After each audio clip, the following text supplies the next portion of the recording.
एक महत्त्वाची घडामोड उपमुख्यमंत्री शिंदेंच्या ठाण्यात आज गणेश नाईक यांचा जनता दरबार आहे।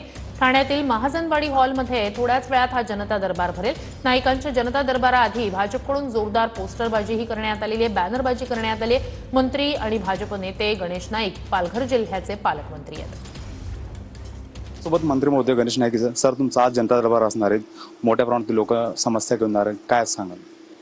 हे बघा, बाब असे की जनतेच्या समस्या सांगण्याकरता जनता मंत्रालयात यावी अशी आमची इच्छा नाही आहे।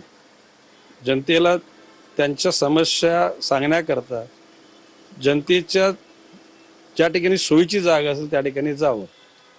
पूर्वी मी ह्या जिल्ह्याचा 15 वर्ष पालकमंत्री होतो, त्यावेळेला दर आठवड्याला ठाण्यामध्ये आणि नवी मुंबईत दरबार भरायचा, भाईंदरला 15 आणि नंतर मग फिरता फिरता सगळ्या तालुक्याच्या ठिकाणी महिन्यानी 1.5 महिन्यानी जनता दरबार व्हायचा।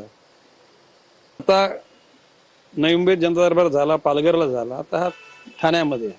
सर, आज जनतेच्या प्रश्नाचा थेट निवाडा होणार आहे? नाही, बाब अशी आहे की ज्या अर्जन्सी असते ते तिथेच निपटल्या जातील।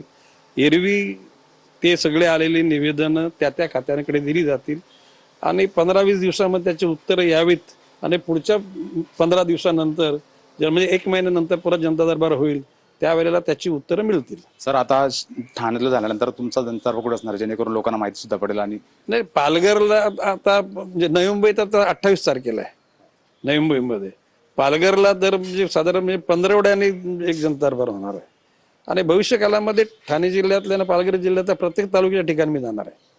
धन्यवाद सर आमच्याशी बोलल्याबद्दल। ठाणे जिल्ह्यातल्या प्रत्येक मतदारसंघ तालुक्यामध्ये जनता पालघरमध्ये सुद्धा घेणार आहे असं माहिती गणेश नाईक साहेबांनी दिली। कॅमेरा पर्सन अथर्व हिरा ढाकणे, टीव्ही 9 मराठी, ठाणे।